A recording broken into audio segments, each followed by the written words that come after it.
Dobrý deň, vítame vás na dnešnej prezentácii nového návrhu mestskej časti. Mestská časť pripravila nový návrh všeobecne záväzného nariadenia, ktoré by malo ísť do zastupiteľstva ešte v tomto roku s platnosťou od 1. januára a týmto návrhom sledujeme úpravu pravidiel a podmienok, za ktorých môžete vojsť svojim vozidlom do historického centra mesta. Takže vítajte, dobrý deň. Toto podujatie zároveň, toto online stretnutie je nahrávané, takže len vedzte, že bude z neho záznam a bude vám k dispozícii. No a teraz k dôležitým veciam. Prezentovať bude tento nový návrh vicestarosta pre rozvoj a modernizáciu Peter Skalník. Dobrý deň. A samozrejme na záver bude priestor na vaše otázky, ktoré môžete klásť slovenskú platformu Slido. Buď zadáte na slido.com to čísielko, ktoré tam vidíte, alebo naskenujte QR kód, ktorý máte momentálne na obrazovke. No a čo je ešte veľmi dôležité, samozrejme nie je to iba informačné stretnutie, ale je aj participatívne, takže sme zvedaví na vaše návrhy a na vaše podnety, ktoré by nám pomohli zlepšiť tieto pravidlá.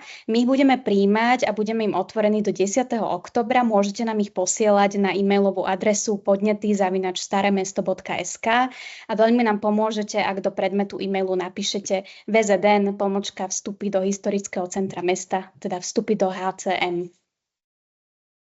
No a nech sa páči, ja teraz pripájam vicestarostu Petra Skalníka, ktorý vám povie viac o tom, ako sme to nadizajnovali a čo tým sledujeme.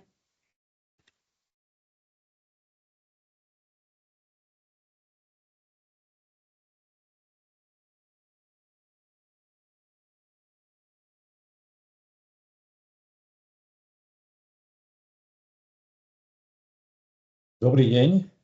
Tak ďakujem Veronike za úvodné slovo.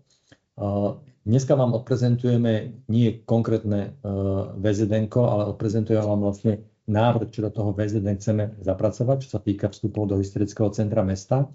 Možno už niektorí viete, že pripravujeme vlastne nový systém, aj softwarový, aj hardwarový, ktorý bude na vstupoch do historického centra mesta. A tento systém nám vlastne dáva nové možnosti, ako kontrolovať vjazdy a výjazdy.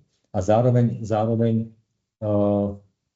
má aj niektoré svoje limity oproti súčasnému stavu. A to všetko reflektujeme vlastne v týchto návrhoch. Ako už Veronika spomenula, návrh nového všeobecne záväzného nariadenia bude platný od januára 2025, ale bude sa schvaľovať na novembrovom zastupiteľstve. Pričom tu je presný harmonogram prípravy. 5. novembra bude miestne zastupiteľstvo. To pre nás ale procesne znamená, že 16.10. musí byť zverejnené VZN na stránke staremesto.sk. Preto sme sa rozhodli o mnoho včasnejšie s vami začať konzultovať tieto úpravy, pretože vieme, že pre veľa ľudí z vás je to dôležitá vec, lebo to ovplyvní nejaké vaše súčasné zvyky. Takže dneska sme touto online prezentáciou vlastne otvárame to pripomienkovanie a budeme zbierať pripomienky od občanov do 10. októbra, ktoré potom zapracujeme. Máme tu niekoľko kategórií, ktoré si postupne prejdeme. Sú to kategórie pre obyvateľov, ktoré majú nejaký vlastnícky vzťah k nehnuteľnostiam alebo právnické osoby atď. Čiže nebude to trvať ale dlho, pretože máme takú skrátenú prezentáciu pripravenú a logicky vystavanú, aby sme to všetci pochopili čo najrýchlejšie. My tento proces vlastne chápeme aj ako keby poradenstvo s vami. To znamená, že to, čo navrhujeme, samozrejme nie je vytesané do kameňa, ale očakávame práve, že vaše pripomienky. My sme spolupracovali v rámci viacerých oddelení na úrade na príprave tohto návrhu s tým, že nám veľmi pomáhali aj dámy z klientského centra, ktoré poznáte a ktoré majú s vami osobné skúsenosti a poznajú aj vaše konkrétne problémy. Takže veľa vecí sme tam vlastne ako keby ponovom do tohto VZN platného od januára 2025 zapracovali. Poďme teda hneď na prvú kategóriu, to sú vlastne obyvatelia, ktorí majú nejaký vlastnícky vzťah k nehnuteľnosti v historickom centre mesta. Sú to v podstate ľudia, ktorí buď to vlastnia nejakú nehnuteľnosť, alebo tam majú trvalý pobyt a podobne. My to vždy delíme na nejakých pár kategórií. Čo sa týka obyvateľov, tu nie sú žiadne veľké zmeny. Obyvatelia s trvalým pobytom budú si môcť zakúpiť ročný vjazd, tí, čo majú s parkovaním za 10 € a nebudú mať žiadne obmedzenia. Bude to iba obmedzené tým spôsobom, že na jedno parkovacie miesto budeme vydávať jeden vstup. A to je úplne to isté ako v súčasnosti. Obyvateľia bez parkovania takisto mali dneska možnosť vstúpiť do historického centra mesta, keď si potrebovali priviesť, odviesť nejaké nákupy a podobne, na nejakú základnú obsluhu. Mali to ale urobené vlastne tak, že za ten 10-eurový vstup tam mohli chodiť kedykoľvek. My to dneska obmedzujeme na 2 vstupy za deň na 60 minút. Čakáme tu na od vás spätnú väzbu, či je to dostatočné a podobne. Dajte nám potom vedieť naozaj na tie podnety @staremesto.sk. Máme tu technický servis, ktorý vlastne aj v súčasnosti bol nastavený za 5 €. Je platný od 6. do 22. hodiny a je opäť časovo obmedzený na 3x60 minút. To sú napríklad rôzni opravári, alebo keď vám niekto niečo robí typu, že vám maluje byt, tak si môže ráno priviesť materiál, môže si cez deň ešte doviesť niečo, čo mu chýba a večer si to odviesť. Čiže takýmto spôsobom by to malo fungovať, takto si to predstavujeme. Keďže ten nový systém ale je ako keby trošku nekompromisný, lebo už nebudete môcť po polnoci zavolať len tak na mestskú políciu, aby vám spustili stĺpik, tak zavádzame aj novinku a to je havarijný servis. Havarijný servis bude fungovať takým spôsobom, že keď nebodaj snáď nie sa vám stane, že vám praskne voda, potrubie alebo čokoľvek bude treba opraviť, tak kedykoľvek v priebehu 24 hodín si ho môžete zavolať a na základe dohody s mestskou políciou oni vám ten servis tam vpustia a je časovo neobmedzený, to znamená, že na čas potrebný na opravu to auto tam môže byť v historickom centre mesta. A až druhý deň prídete na úrad alebo cez aplikáciu ho môžete nahlásiť a potom ho dodatočne dodadíme, ale nebudeme to zdržiavať tým spôsobom, že by sme to auto tam nemohli, alebo že by sa to tam auto nejakým spôsobom nemohlo dostať. Takže to je prvá novinka, ktorá je zavedená vlastne pre občanov. Druhou novinkou je nutný zdravotný servis, to znamená, že ľudia, ktorí potrebujú nejakým spôsobom, aby sa k ním dostala zdravotná pomoc, a podobne, tak si môžu vlastne zakúpiť za 10 € na celý rok vstup, ktorý je časovo obmedzený na 2x60 minút. Toto bude pre organizácie, ktoré ale musia byť registrované ako zdravotné organizácie. Ak by náhodou nutný servis. Áno, a ešte tu máme teda ďalšiu vec, ďalšiu novinku a to bola vlastne práve požiadavka, že sú aj občania, ktorí sú TZP a pracujú v historickom centre mesta.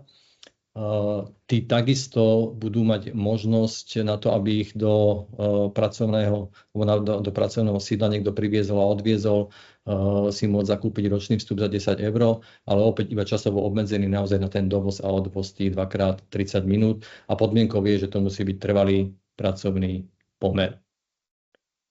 Takisto si môžu kúpiť aj denný, v prípade, že auto, na ktoré majú zakúpený ten ročný vstup, by im nejakým spôsobom vypadlo, tak si môžu ešte objednať ako keby zvlášť na jeden deň za 1 €. Tu upozorním aj na jednu vec.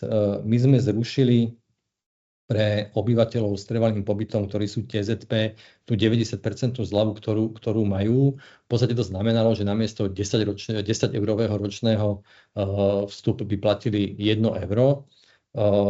Pripadalo nám to zbytočné, ale samozrejme, že ak táto potreba od týchto obyvateľov bude, tak vieme to zapracovať samozrejme naspäť.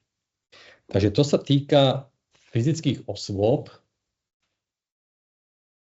Teraz tu máme ďalšiu kategóriu, a to sú fyzické alebo právnické osoby, ktoré majú prenajaté parkovacie miesto v historickom centre mesta. To znamená, že ak si od niekoho prenajmete parkovacie miesto, tak budete platiť ako fyzická osoba 1 € na deň, ako právnická osoba 2 € na deň. A to podľa toho, na akú dobu máte tú zmluvu. Čiže ak je to rok, je to 365 €, ak je to mesiac, je to 30 € a podobne. Tento vstup vám umožňuje vstúpiť do zóny bez akýchkoľvek obmedzení. Samozrejme platí, že to parkovacie miesto musí byť buď to v garáži, alebo musí byť niekde vo vnútrobloku, niekde vo dvore, nemôže to byť na nejakom verejnom priestranstve. Ďalej tu máme kategóriu právnických osôb s vlastníckym vzťahom k nehnuteľnosti v historickom centre mesta. Je to podobné ako pri tých fyzických osobách. Máme to rozdelené na spoločnosti, ktoré majú parkovanie ročné. To znamená, že tí platia 365 € za rok. Je to vlastne dneska úplne to isté ako doteraz. Tiež majú možnosť využiť tzv. Technický servis, to bude pri viacerých, kedy medzi 6. a 22. hodinou si môžu na časovo obmedzený vstup, na 3-krát vstup denne po 60 minút objednať takisto nejakú opravu alebo dovoz práčky alebo niečo podobného, kopírky a podobne. A potom je tu takisto novinka, to je právnická osoba, ktorá má nejaké parkovacie miesto pre svoje návštevy, tak si môže objednať denný vstup na to parkovacie miesto za 2 €. Takže aj pre návštevy bude umožnený vstup do historického centra mesta pre právnické osoby. Zásobovanie historického centra mesta a lodí a kurierské spoločnosti. Ono to funguje takým spôsobom dneska, že vlastne že zásobovanie by malo prebiehať medzi 6. hodinou a 9. hodinou ráno. My sme mali medzi tým nejaké diskusie s spoločnosťami, ktoré toto zásobovanie organizujú a bolo nám povedané, že v podstate oni to častokrát nestíhajú. Preto sme navrhli, že ten čas by bol naozaj od 6. do 9. hodiny, a to by znamenalo, že ten vstup je platný do 9. hodiny, ale do 9:30 musia opustiť zónu historického centra mesta. Nám tento systém nový, keďže sú tam kamery a tvorí sa tam rôzna databáza, nám umožňuje vlastne kontrolu týchto vstupov a výstupov, ktorú potom budeme priebežne kontrolovať a pripravujeme aj nejaké sankcie, ale k tomu sa dostaneme na konci tejto prezentácie. To zásobovanie je umožnené autám iba do 3,5 tony. Ceny zostávajú rovnaké, 1400 € na rok, denný je 10 €. Máme tu ale ešte jednu vec, my rozlišujeme zásobovanie historického centra mesta a zásobovanie lodí, to znamená, že vstup na Dunajskú promenádu, kde za prvé sú tie ceny iné, sú nižšie, je to 700 € a 5 €. A na druhú stranu vstup na Dunajskú promenádu nie je obmedzený v tých ranných hodinách, pretože tam je to potrebné manažovať podľa toho, kedy lode prichádzajú po Dunaji k nám do Bratislavy. Takže tam tie vstupy budú keby celodenné, ale budú takisto platné iba na potrebu zásobovania, čiže počas zásobovania. Sťahovanie, to je takisto novinka, ktorá ešte nebola doteraz nejakým spôsobom definovaná vo VZN. Sťahovacie auto do 3,5 tony, 20 € na deň, pričom chceme, aby to sťahovanie prebiehalo od 6. do 16. hodiny. V podstate iba obmedzujeme to, aby po 16. hodine, keď je tam veľa iných peších a turistov v historickom centre mesta, aby tam ešte nepobehali nejakí sťahováci.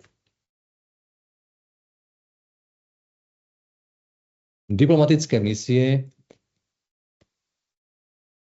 Toto je kategória, ktorá asi staromešťanov úplne nezaujíma, ale trochu o nej poviem, pretože tento nový systém nám vlastne umožňuje kontrolovať aj a manažovať vstupy diplomatických misií.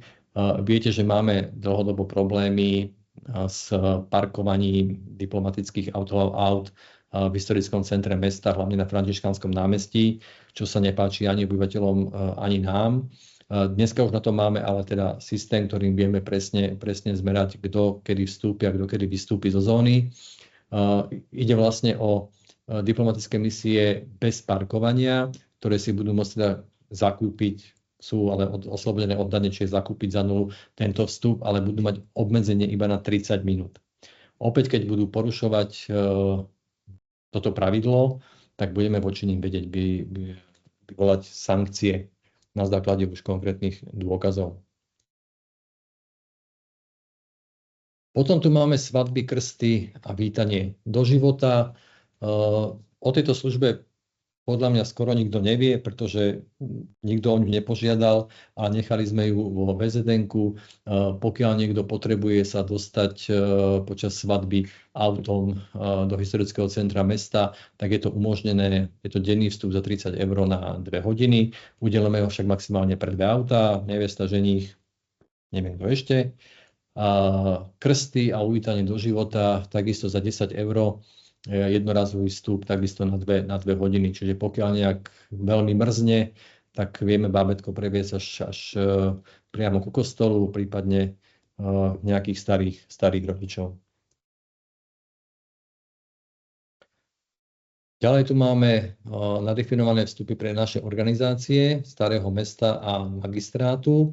Tieto sú oslobodené od dane, ale aj tu je zmena, lebo autá, ktoré nebudú mať parkovanie zabezpečené, tak budú môcť vstupovať do zóny len medzi 6. a 9. hodinou, podobne ako zásobovanie. To znamená, že oni si budú môcť 3 autami, ktoré si nadefinujú dopredu, vyriešiť potrebné veci v prípade, že budú potrebovať napríklad do galérie a podobne odviesť nejaké ďalšie technický materiál alebo čokoľvek, tak budú musieť zaplatiť 5 € a je to vlastne časovo obmedzený vstup medzi 6.22 na 3x40 minút. Čiže pri organizovaní nejakej výstavy alebo podobne vedia využiť aj takýto servis pre seba.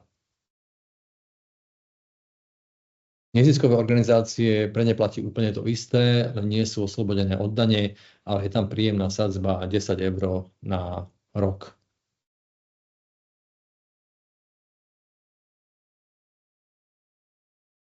Potom tu máme techniku, ktorá nám zabezpečuje čistenie komunikácií. To je OLO, komunálny podnik Bratislava alebo technické služby Starého mesta. Tu nás zostávajú tie sadzby, ktoré tam boli vlastne aj v minulom roku. 700 €, 1400 € a nemajú teraz samozrejme žiadne obmedzenia. Organizovanie kultúrnych a spoločenských akcií. Tu sme tiež zaviedli jednu novinku. V podstate organizátori majú možnosť pri príprave podujatia vstupovať do zóny, a to buď autami do 3,5 tony alebo na 3,5 tony, pričom to ešte rozdeľujeme na podujatia, ktoré sú bez vstupného alebo sú so vstupným, čiže je to 1 €, 15 €, 30 € alebo 60 €. A máme tu ešte jednu novinku, ktorá je vlastne o tom, že pokiaľ by potrebovali mať nejaké auto v backstage kvôli nejakým napríklad kostýmom alebo niečomu podobnému, tak si ho tam vedia postaviť, ale je to do priestoru, ktorý je na to dopredu určený. Je to jednorazový vstup, časovo neobmedzený, je to za 10 €. A úplne to isté máme pre prípad, že by si potrebovali priviesť nejakého umelca s znevýhodnením, alebo že by potrebovali nejaké zázemie urobiť umelcovi so znevýhodnením, tak takisto si môžu postaviť do backstageu auto a tam je to oslobodené vlastne od dane. Foodtrucky, tu na to zostáva nezmenené. Keď si človek požiada, musí mať samozrejme povolenie na zabratie verejného priestranstva, čiže je presne určené, kde ten food truck môže stáť, tak potom na základe tohto povolenia si môže požiadať o vstup a ten vstup je vlastne 30 € alebo 60 €. Tak food truck na 3,5 tony som asi ešte nevidel, tak to je otázka, prečo to tam je, ale to asi zrušíme. Dobre. Ide o jednorazový vstup platný počas trvania toho povolenia, to znamená, že presne ten food truck príde niekam do centra mesta, zastaví a potom odíde. Filmária stavby. Tu sme združili dve kategórie dokopy, ktoré sú vlastne podobné tými svojimi potrebami. Rozdelili sme to vlastne na flexibilný technický servis a statický technický servis. Pokiaľ potrebujete opäť, podobne ako pri tých food truckoch, sa musíte preukázať najprv povolením na zvláštne užívanie miestnej cesty alebo verejnej účelovej cesty. A keď máte toto povolenie od nášho cestného správneho orgánu, tak si môžete požiadať o vstup. Opäť do 3,5 tony je tá sadzba nižšia ako nad 3,5 tony. Pri tom flexibilnom technickom servise je to 30 a 120 €. Vieme si to predstaviť takým spôsobom, že pri tom flexibilnom technickom servise ide napríklad o dovoz, odvoz umelcov tými menšími autami a pritom na 3,5 tony to môžu byť práve aj nejaké nákladné autá v rámci tej stavby, ktoré potrebujú vyvážať, dovážať sútinu alebo niečo podobného. Pri tom statickom technickom servise je to naopak, tie auta do 3,5 tony, to sú práve napríklad tie pojazdné šatne alebo nejaké zázemia pre hercov a podobne. A nad 3,5 tony možno nejaký kamión s nejakou technikou. Kamión si nepredstavujeme 48 tonový kamión, ale nejaké normálne auto, ktoré sa nám zmestí do historického centra mesta s nejakou technikou. SBS-ky, to je v súčasnosti tak, ako to vlastne funguje. Samozrejme, že SBS-ka sa musí preukázať nejakou platnou zmluvou na ochranu objektov, ktoré stráži v historickom centre mesta a musí mať samozrejme licenciu. Sankcie. Čo sa týka sankcií, keďže zavádzame tento nový systém, ono aj v súčasnom rozhodnutí pána starostu sú vlastne nadefinované sankcie za porušovanie pravidiel, nadefinovaných pravidiel prístupu do historického centra mesta. Problém je s vymáhateľnosťou samozrejme, lebo to by musela kontrolovať mestská polícia a je to zložité na dokazovanie. Nový systém nám samozrejme umožňuje veľmi presne evidovať, kto kedy do zóny vstúpil, kto kedy zo zóny vystúpil. Takže chceme zaviesť pravidlo, chceme to právne nejakým spôsobom ošetriť, že kto 3-krát poruší dohodnuté pravidlá, tak mu odoberieme povolenie na vstup do historického centra mesta. To je presne to, čo som spomínal napríklad pri tých diplomatických misiách. Ak niekto bude parkovať celý deň v historickom centre mesta, tak jednoducho mu odoberieme tento vstup. To by asi už bolo aj všetko. Áno, čiže pozrieme sa, či máme nejaké otázky na slajdo. Ale ako sme už spomínali, hlavne nám prosím vás posielajte vaše podnety do 10. októbra na adresu podnety@staremesto.sk a do predmetu e-mailu napíšte VZN vstupy do HCM, aby sme si to vedeli zatriediť. Veronika, máme tam nejaké otázky na slajdu? Áno, ja ešte raz pripomeniem teda, že na slajdo nám môžete klásť otázky takýmto spôsobom, buď zadaním kódiku na slido.com alebo naskenovaním priamo QR kódu, ktorý máte na obrazovke. Zatiaľ tu máme jednu otázku, ja ju teda prečítam. Je tu otázka. Vítam rozhodnutie obmedziť zásobovanie do 9, ale stále mi to príde skoro. Neuvažovalo sa nad obmedzením ešte skôr do 8. Prevádzky by mohli zásobovať aj bicyklami. Ďakujem za otázku. My sme sedeli s niektorými zástupcami spoločností, ktoré riešia zásobovanie. Prípadá vám to skoro, ale úprimne ani nie. Sú tam dve veci. Jedna vec je, že tých zásielok je naozaj že veľa, ktoré oni potrebujú rozvoziť, nie len zásobovanie, ale aj kurierské spoločnosti. A druhá vec je, že niektoré reštaurácie sa otvárajú až od 10. hodiny. To znamená, že tí ľudia, ktorí tie reštaurácie otvárajú, musia prísť o 1,5 hodiny alebo o 2 hodiny skôr do práce, než vôbec otvárajú. Takže sme sa to skúsili zvládať týmto spôsobom, že sme im práve že vyšli v ústrety, že do 9. majú vstup a od 9:30 ale musia naozaj reálne odísť. My očakávame, však budeme to sledovať, uvidíme, ako to bude fungovať. Očakávame, že tým rozložením na dlhší interval, o tú pol hodinu ešte, sa možno aj viacej ukludní tá doprava, ale po 9:30 už tam nechceme mať naozaj nikoho, čo týka zásobovania kurierských spoločností.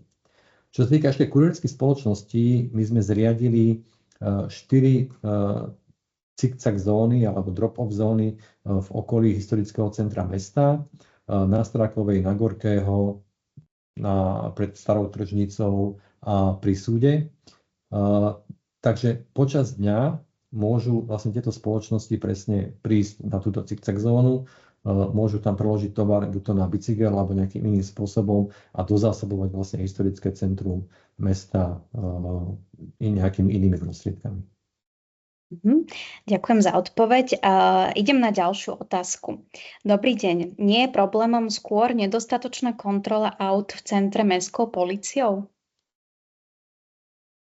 Áno, a práve preto sme prišli s týmto novým systémom, ktorý nám pomôže, a hlavne mestskej polícii pomôže kontrolovať vstupy do historického centra mesta.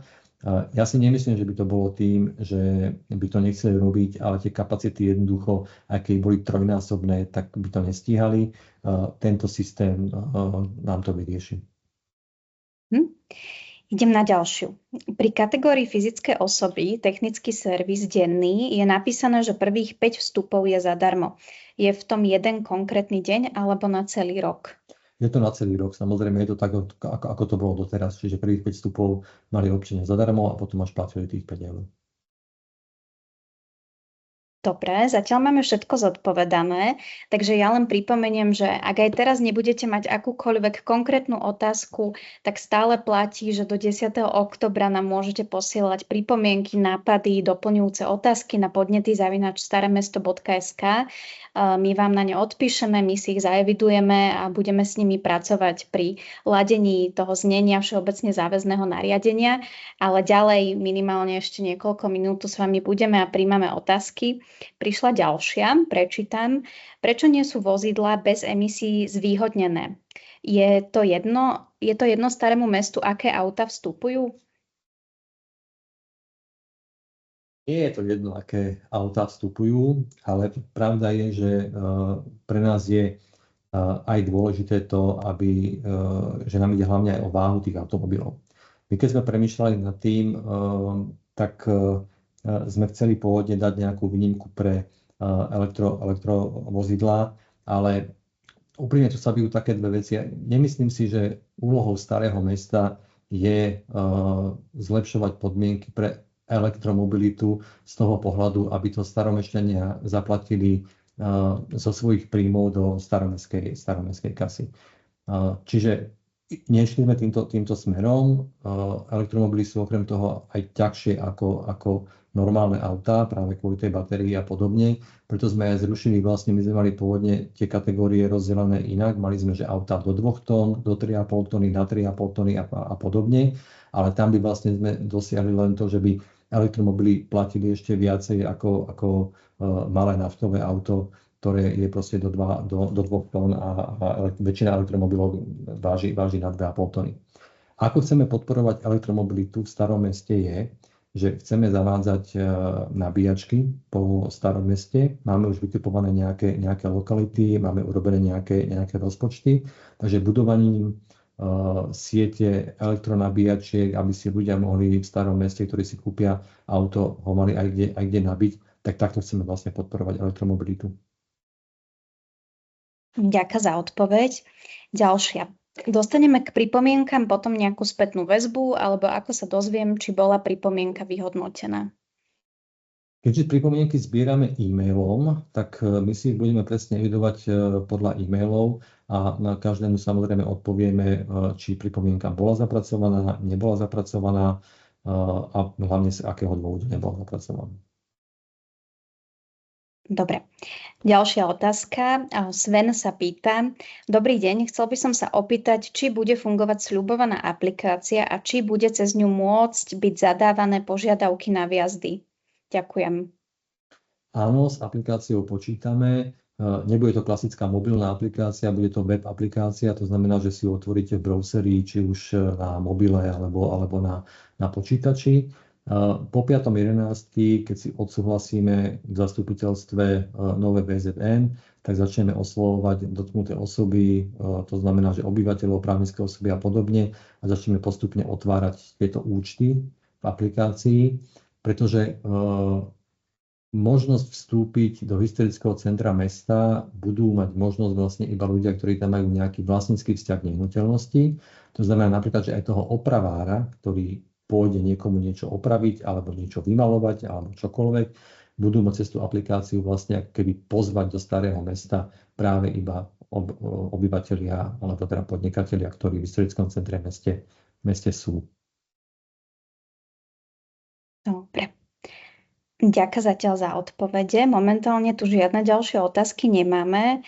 Ale znova pripomeniem, že ak aj skončí tento hovor spoločný, táto online prezentácia, tak stále sa môžete pýtať aj prostredníctvom e-mailu. Radi vám všetko vysvetlíme, zároveň sme otvorení vašim pripomienkam a nápadom, takže pokojne máme uši nastražené na to, čo si o tom myslíte a aj na vaše nejaké konkrétne prípady, čo riešite vy, pokiaľ potrebujete vstupovať do historického centra. Prišla tu ďalšia otázka. Odkedy reálne predpokladáte, že by tento nový systém mohol byť reálne nasadený a funkčný? Lebo doteraz, odkedy sú tie nové kamery, je to skoro stále nefunkčné. Tam asi máme čo vysvetľovať, takže je to komplikovanejšie, než sa možno zdá. No, to nie je až také komplikované, než sa zdá. My sme vlastne naozaj spustili ten systém od 1.8., čiže od 1. augusta, s tým, že on ten systém vlastne je softvérovo podladený a funguje, že tam riešime nejaké drobnosti. My sme si vlastne aj tento rok zobrali čas na to, aby sme to odladili perfektne, že keď to od 1. januára spustíme už podľa nového väzenia, tak to bude fungovať. Čo sa nám deje, je, že ľudia ignorujú stopku, ignorujú červený semafor a snažia sa dostať či už z historického centra mesta alebo do historického centra mesta bez povolenia vjazdu, pričom samozrejme ten stĺpik, keď sa im dvíha, tak do neho nabúrajú. Neočakávali sme, že za necelé 4 týždne fungovania nám zničia 5 stĺpikov, čo je v celku naozaj že rekord. V pondelok sa budú stĺpiky opravovať, obidva aj na Žižkovej, aj na Strakovej ulici. Keď ich dáme do prevádzky, máme pripravenú komunikačnú kampaň, budeme mať pripravených ľudí, ktorí tam budú stáť pri tých stĺpikoch prvých pár dní, budeme tam mať nejaké ďalšie technické zabezpečenie, aby sa nám to nedialo a veríme teda, že už ľudia pochopia, že keď ten systém funguje, tak funguje a že ten stĺpik sa proste nedá preraziť. Dobre, tak myslím, že vysvetlené. Počkáme ešte chvíľku, či neprídu nejaké ďalšie otázky. Ešte by som možno doplnil pre zaujímavosť, napríklad aj keď bude nejaká núdzová situácia, že tam budú policajti potrebovať pustiť niekoho bez toho, aby to povolenie mal. Teraz mi nič nenapadá, ale taká možnosť môže byť. Tak už to nebude fungovať takým spôsobom, že to bude na základe nejakej kamarádskej dohody alebo dobrej vôle konkrétneho príslušníka mestskej polície. V každom prípade každý ten vstup a výstup je zaznamenaný na kamerách a v systéme, čiže my si potom budeme vedieť perfektne skontrolovať v databáze, koľko nepovolených a povolených vjazdov tam bolo. Len pre predstavu, dneska je tam okolo 400 vstupov denne prostredníctvom všetkých vlastne vstupov, či už na Žižkovej, Strakovej a podobne. Čiže 400 vstupov denne do historického centra mesta. Máme ďalšiu otázku. Často nabúrané, ako ste spomínali, teda pán asi hovorí o stĺpikoch, alebo pani. Ako tomu chcete do budúcna predísť? No, robíme opatrenia technického charakteru, to znamená, že nechcem ísť do úplných detailov, ale budú tam napríklad zrkadlá, ktoré budú nastavené na ten stĺpik, aby človek, ktorý sa k tomu stĺpiku blíži a už ho nevidí, lebo ho má povedzme pod kapotou, aby si stále mohol vizuálne skontrolovať, že ten stĺpik sa už naozaj dvíha, lebo takéto prípady boli 3. Na Žižkovej to pánovi rozbilo olejovú vaňu, na Strakovej ulici, keďže pán nebol prikutaný, ho to trošku obúchalo v aute a podobne, čiže to bude takéto nejaké jednoduché technické riešenie. Budú tam spomalovače, ktoré tam chceme takisto nainštalovať. No a treba hlavne rešpektovať ten semafor. Keď je červená, tak je červená. Áno, ja len naozaj doplním, že väčšina teda z týchto malých nehôd sa udiala, takže ľudia naozaj neakceptovali tie pravidlá, prípadne sa snažili v rýchlosti prejsť za iným autom, dokonca sme mali rozbehnutie sa do protismeru, keďže bol spustený stĺpik v protismere a pani sa tak pokúšala prejsť, takže naozaj tie situácie sú v mnohých ohľadoch až absurdné, ale teda aj nášho samotného dodávateľa tých stĺpikov to prekvapilo, akou rýchlosťou sme minuli stĺpiky v našom starom meste, takže je to naozaj situácia, ktorú riešime a je to aj o zvyku, že naozaj to historické centrum a tá pešia zóna bola dlhodobo absolútne prístupná každému. To bola dlhotrvajúca situácia, že tam tá kontrola neprebiehala úplne správne, takže kým sa ten systém zabehne a ľudia si naozaj zvyknú, tak vieme, že to potrvá. Máme ďalšiu otázku od Svena, ktorý pravdepodobne doplňa svoju otázku ohľadom tej aplikácie. Aby som bol konkrétny, prevádzkujeme ubytovacie zariadenie so 6 parkovacími miestami a je tam potreba častého zadávania údajov aut návštevníkov. Tak. Presne preto by tá aplikácia mala fungovať, aby ste nemuseli chodiť na úrad, ale aby ste to vedeli vyriešiť touto aplikáciou na diaľku. A naozaj tá aplikácia bude prehľadná, že budete tam mať zoznam všetkých svojich žiadostí, budete vidieť farebne odlišené, ktoré sú schválené, ktoré sa vám z nejakého dôvodu vrátili napríklad, ktoré boli zamietnuté, pretože napríklad niečo k tej žiadosti chýbalo a tak ďalej. Takže bude to prehľadný systém pre obe strany a hlavne pre nás bude veľmi dôležitý kvôli tomu, že získame dáta o tom, kto chodí do toho centra a prípadne, ak budeme vedieť, že sa deje nejaká opakovaná situácia, nejaký problém, tak budeme mať úplne iné štatistiky, s ktorými vieme pracovať a vyhodnocovať. Dobre, ďalej čakáme na vaše otázky.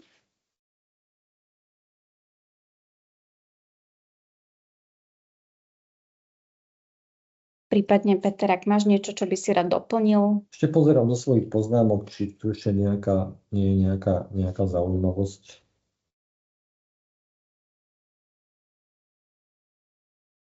Myslím, že sme si prešli úplne všetko. Prišla ešte jedna otázka.